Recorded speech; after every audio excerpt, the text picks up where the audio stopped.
পৃথিবীর সবচেয়ে বড় আল্লাহর এশকের পাগল, বিশ্বপ্রেমিক, ভালোবাসার আসল প্রতীক মৌলানা জালালউদ্দিন রুমি।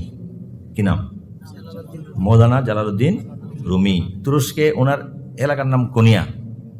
সার্চ মার্চ দিয়ে দেখবেন, যাওয়া যায়, ঘুরে আসবেন গা। ওনার মহল্লাটার নাম মৌলানা, নামই মৌলানা। উনি দুনিয়ার শ্রেষ্ঠ আলেম ছিলেন। 30 বছর মুফতি, মুহাদ্দিস, কিতাব পড়াইতেন এবং উনি নিজেও ছিলেন বাদশার ঘরের। ওনার বাবার নাম বাহাউদ্দিন ওয়ালাদ। এরা আফগানিস্তানে জন্ম ওনার। স্থানীয় শাসকদের সঙ্গে গন্ডগোল হইয়া ওনার বাবা হিজরত করছেন তুরস্কে।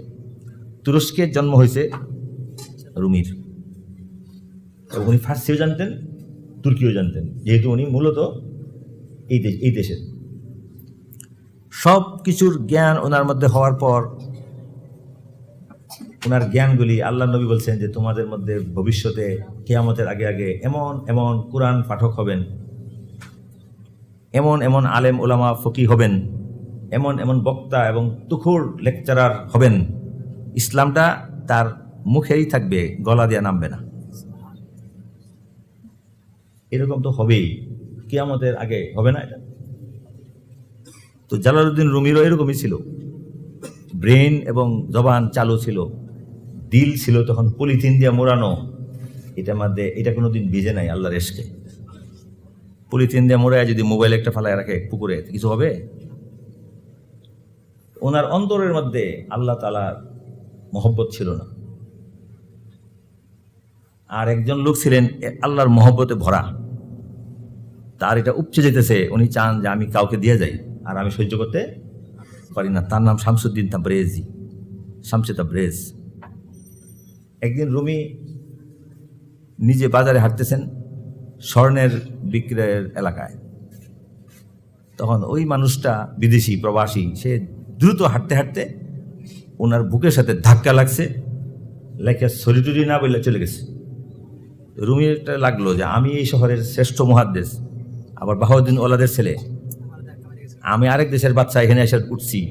60,000 ছাত্র আমার সামনে এক এক সবকে বসে। ওই যুগে 60,000, এখন 2 কোটি হবে। আর দুনিয়ার সব কিতাব আমার সামনে।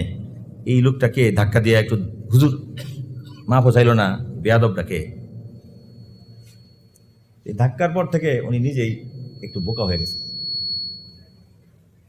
তার মন বসে না পড়ায়। যাও, আজকে পড়া হবে না, যাও, ফতোয়া আসলে যাও, লিখবো না, তোমরা লিখে দাও, যাও। উদাস হয়ে গেছে। পরে উনি চিন্তা করে যে ওই ধাক্কাটার মধ্যে কোনো জাদু টাদু ছিল কিনা, ওই লোকটা কে? ওই লোকটা তার অন্তরের শক্ত পাথরটাকে একটা ধাক্কা মারছে আর কি, মাত্র।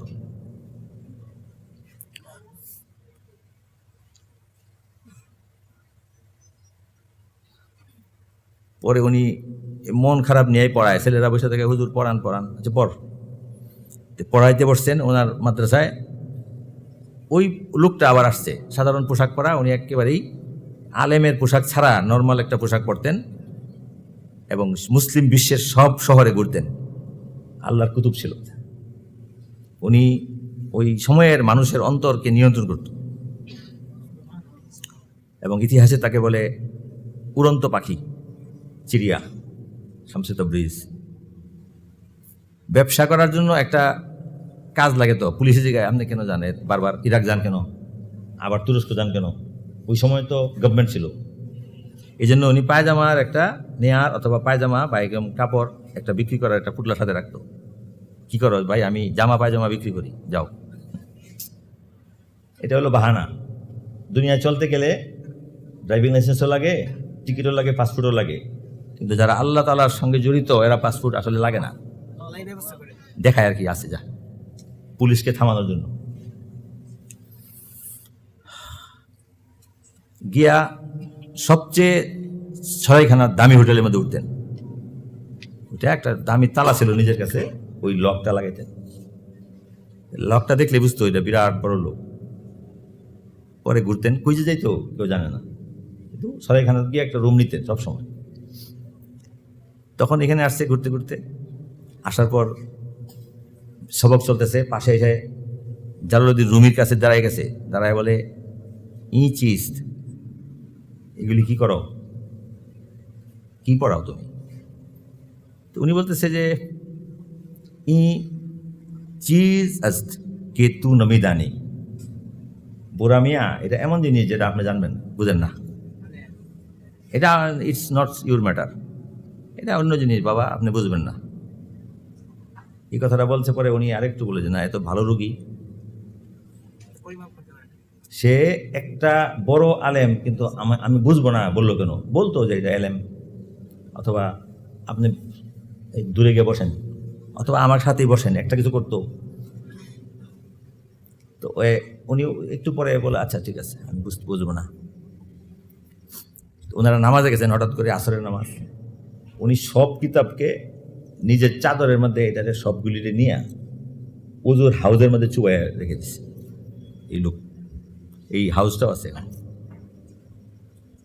নামাজ পড়ে সবাই আসছে, এসে দেখে সর্বনাশ হয়ে গেছে, দুনিয়ার সব হাদিসের কিতাব একটা একটা করে হাতে লেখা কপি, এটা তো ছাপানো নাই। এই ছাত্রদের সমস্ত কিতাব এই পানিতে ফেলে দিছে এই পাগল বেটা। পরে সবাইকে তারা ধরছে। রুমি বলতেছেন আপনি এই সর্বনাশটা কেন করলেন? আপনি তো এমনি সুস্থ মানুষ, এত বড় সর্বনাশটা কেন করলেন? আমাদের সমস্ত কিতাব শেষ হয়ে গেল। তখন উনি বলছে যে এত অস্থির হয়েও না, বসো, আনবো কিতাব আইনা দিব। সবাই বসছে, উনি পানির থেকে কিতাব উঠাইয়া ঝরঝর ঝরঝর করে পানি পড়তেছে, আইনা টেবিলের মধ্যে রাখছেন। টেবিলে রাখার সাথে সাথে রুমির ছাত্ররা সবাই মিলে এটা খুলতেছে যে কি পর্যন্ত ক্ষতি হয়েছে।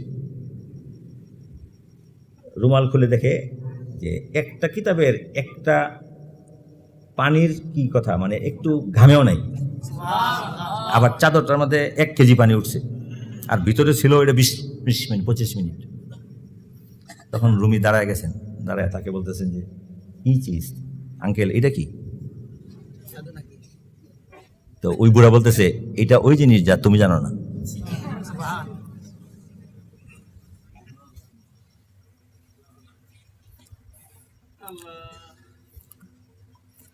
তখন জালালউদ্দিন রুমি ওই মানুষটাকে সাথে নিয়ে বলল যে কিছু তো আমি জানি না, কিছু তো আপনি জানেন না, আসেন দেখি কি হয়।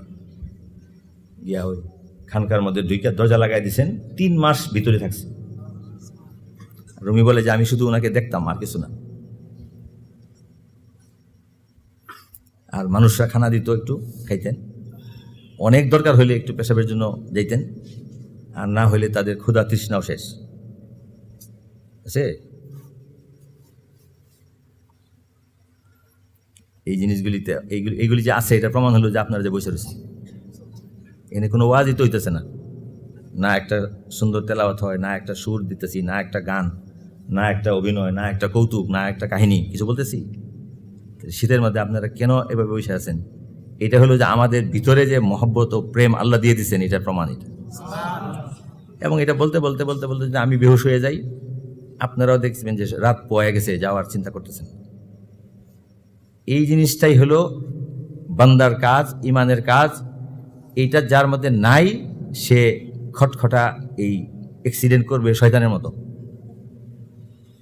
এলেম তাকে রক্ষা করতে পারবে না, আকল তাকে রক্ষা করতে পারবে না, ইবাদতও তাকে রক্ষা করতে পারবে না, তার লাগবে মহব্বত। 3 মাস পরে তারা বাইরে হয়েছেন, হইয়া শামসে তাবরিজ চলে গেছে তুরস্ক, না দামেস্ক, সিরিয়া। তো রুমি বাইরে হয়ে আসছেন, এসে উনি বলতেছে যে আমার অতীতের লেখাপড়া সব ভুলে গেছি, আর আমি 1 সেকেন্ডও বাঁচতেছি না ওনাকে ছাড়া। নামাজ আমি পড়ি জোর করে, কিন্তু নামাজে মন বসে না। তো ওনার ছেলেরা খুব বিপন্ন হইলো যে ওনাকে তো খানা দিলেও খায় না, কথাও বলে না, সোয়াবও দেয় না, বার হয়ে যায় না, মাও তাকে পায় না, কেউ না। রুমি পাগলের মতো হয়ে গেছেন। তো উনি শেষে বলতেছে যে ওনাকে এখন না দেখলে বা না ছুঁইলে বা ওনার কথা না শুনলে আমি আর বাঁচবই না। এটার নাম হলো এশকে হাকিকি। কি নাম? যেখানে মানুষের কোনো স্বার্থ নাই, কোনো সেক্স নাই, কোনো প্রাপ্তি নাই, সন্তানের দরকার নাই, আরাম পাওয়ার দরকার নাই, পয়সারও দরকার নাই, মধ্যে কিছুই নাই, শুধু আত্মার সাথে আত্মার সম্পর্ক। পরে ওনার বড় ছেলে, তার নামও বাহাউদ্দিন ওলাদ, দাদার নামে রাখছে। উনি বলতেছে যে আব্বা আপনি তো মরেই যাবেন, আমি একটু গিয়া ওনাকে নিয়ে দেখি খুঁজে পাই কিনা। ও যাও, টাকা পয়সা দিয়া বলছে যে তুমি যাও, তুমি যদি ওনাকে আনতে পারো তাহলে আমি তোমার জন্য দোয়া করবো যে তুমি জান্নাতে যাবে। বাহাউদ্দিন ওলাদ নিজে দামেস্কে গেছেন। দামেস্কে গিয়া খুঁজে এই হোটেল সেই হোটেল, সরাইখানা, চিড়িয়াতর, নাম তো পাখি, খুঁজতে খুঁজতে পায় না, না না না এখন আসে নাই, উনি আসে 6 মাস পরে আসবে। শামসুদ তাবরিজ খুঁজতে খুঁজতে এক সরাইখানা গিয়ে পাইছে, বললো যে এইখানে উনি আসেন। ম্যানেজার বলতেছে যে ওই যে তালাটা যে দেখো, দেখে বোঝা যায় ওই যে ওনার তালা। কি করে? ওই মনে হয় জামা পায়জামা বিক্রি করে। আপনার টাকা দেয় কেমনি? আমার টাকা পেমেন্ট করে নিয়ম মতোই, সবচেয়ে ভালো দামি সুইট লয়, বা কোথায় জানি যায়। বাহাউদ্দিন ওলাদ এই রুমটা পাই একটু শান্তি, রুমের কাছে বসা। কিছুক্ষণ পরে এসে দেখে উনি আলবেনিয়ান অসাধারণ সুন্দর একটা তরুণ যুবকের সাথে পাশা খেলতেছে। পাশা হলো এ কাইন্ড অফ চেস্ট, দাবার মতো। শামসুদ তাবরিজ চালে আর ওই লোকে চালে, আর সব মানুষ তামসা দেখে যে এত বড় বুজুর্গ, উনিও দাবার চাল মারতেছে, আর ওইদিকে 3-4টা আলবেনিয়ান নাচতেছে তারে হারানোর জন্য। এই ওলাদ একদম দাঁড়ায় দেখতেছে, এই লোকটার লাগে আমার আব্বা পাগল হলো, যে লোকটা পোলাপানের সাথে খেলা খেলে। তখন 2-3-4টা চাল দিয়া উনি বাহাউদ্দিন ওলাদ ওনার কাছে গিয়া বলছে যে হুজুর, আমি জালালউদ্দিন রুমির বড় ছেলে। কি হয়েছে? আমার আব্বা তো পাগল হয়ে গেছে, যে একটা নামাজে দাঁড়ায়া ফজর পর্যন্ত থাকতো, সে এখন নামাজই পড়ে না, শুধু ফরজ নামাজটা পড়ে চলে আসে, বলে আমার আর ভালো লাগে না। এখন কি করব? বলছে আপনার যাইতে হবে, ওনাকে একটু বাঁচাইতে হবে। সে আপনার প্রেমে পড়ে গেছে, সে বাঁচবে না, দিন দিন মরতেছে। তখন উনি বলতেছে যে দাঁড়াও, আমি চালটা খেলে লই। 1-2-3টা মাইরা ওদেরকে মাত করে দিচ্ছে, হারিয়ে গেছে। এতক্ষণ উনি কি করছিল? দেরি করছিলেন। হারার পরে এই ছেলেগুলি দাঁড়ায়া বলতেছে যে আমাদের মন চাইতেছে আপনার কাছে ঈমান আনতে। ওই 4টা খ্রিস্টান ইসলাম গ্রহণ করছে। তাদের একটা ধারণা ছিল যে দাবায় তাদেরকে কেউ হারাইতে পারবে না। এই অহংকারটা ভাঙার জন্য উনি খেলছিলেন 10 মিনিট। পরে ওই ছেলেটাকে উনি এই 5 মিনিটের মধ্যেই তার সমস্ত শক্তি তার মধ্যে দিয়ে দিয়েছেন এবং তাকে খেলাফত এজাজত দিয়ে দিয়েছেন যে তোমরা 4 জন গিয়া ইউরোপের মধ্যে ইসলাম প্রচার করো। এবং ওই লোকের দ্বারাই আলবেনিয়া, চেকোস্লোভাকিয়া বর্ডার পর্যন্ত সবটাই ইসলামের মধ্যে আসছে। যুগের শ্রেষ্ঠ বুজুর্গ ছিলেন উনি। তা আল্লাহওয়ালারা যে কি করে সেটা আমরা বুঝবো না। কেন করে, কারে ধরে, কারে আটকায়, কারে থাপড়ায়, কারে কপালের মধ্যে ধরে, কার বুকের মধ্যে মারে, সেগুলি কি আল্লাহর হুকুমেই হয়। তো হযরত উমরকে যেমন নবী সাল্লাল্লাহু আলাইহি ওয়াসাল্লাম যখন ওনার পায়ের মধ্যে তলোয়ার ঢেলে যে দাঁড়াইছে যে আমি ভুল করছি, আমাকে আপনি আপনার পায়ের সামনে গ্রহণ করেন, হুজুর তার বুকের মধ্যে এরকম দিছে। হযরত উমর পরে বলতেন যে আমার এই সময়ে আমি উমর হয়ে গেছি হুজুরের হাতের একটা স্পর্শে। ওনার জীবনীর মধ্যে উনি বারবার এটা বলছেন। তো যখন বলতেছে যে আমার আব্বাকে রক্ষার জন্য যাইতে হবে আপনার, উনি ওই যে পাপোশ আছে, এই পাপোশটাকে পা দিয়া এমনি একদিকে ঘুরাই দিয়েছেন, এটা তুরস্কের দিকে। তখন সে বুঝছে যে আলহামদুলিল্লাহ হুজুর কি হয়েছেন, আমাদের দিকে যাওয়ার রাজি হয়েছেন। তখন সে বাবা যে টাকা পয়সা দিছিল সবাই না ওই পাপোশের মধ্যে রাখছে, যাতায়াত খরচটাও কি ওনাকে ওনার হাতে দিয়ে দিছে। উনি হাতের মধ্যে ধরছেন, ধরে বললেন যে চলো।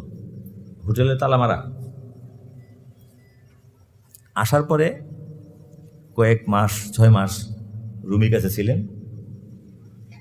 এরপরে এই রুমির কাছের যত লোক ছিল ইউনিভার্সিটিতে পড়তো, এরা সবাই মিলে জ্বলে ওই লোকরে মানে হত্যা করছে নাকি ভাগাই দিছে, এটা ইতিহাসে পাওয়া যায় না। কিন্তু উনার চলে যাওয়ার পর রুমি আর পেরেশান হয় না। উনি বলতেছে যে উনি আমি হয়ে গেছি, আর আমি উনি হয়ে গেছেন, কাজে এখন আলাদাভাবে ওনাকে আমার দরকার নেই, তার যা ছিল সব আমার মধ্যে আছে।